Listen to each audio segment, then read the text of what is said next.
Exploring reactive programming with Java.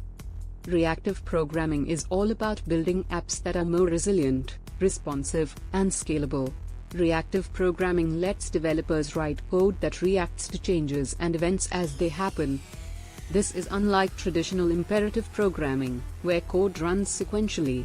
This makes it ideal for handling real-time data, such as user interactions, sensor data, or IoT devices.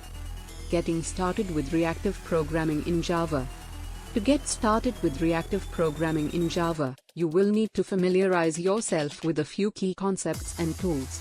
A popular Java library for reactive programming is Project Reactor.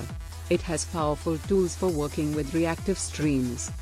Reactive programming in Java lets developers build apps that handle many events efficiently.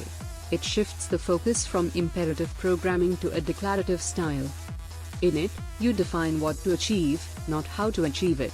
Tools like Project Reactor and RxJava let you easily compose async operations, manage back pressure, and handle errors. This will make your app faster and more responsive. Benefits of reactive programming.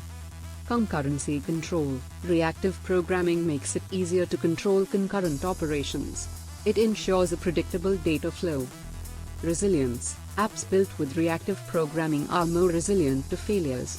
They are designed to handle asynchronous events effectively. Scalability. Reactive programming allows applications to scale easily.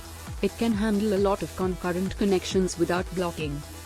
Conclusion. In conclusion, exploring reactive programming with Java can open up a whole new world of possibilities for developers.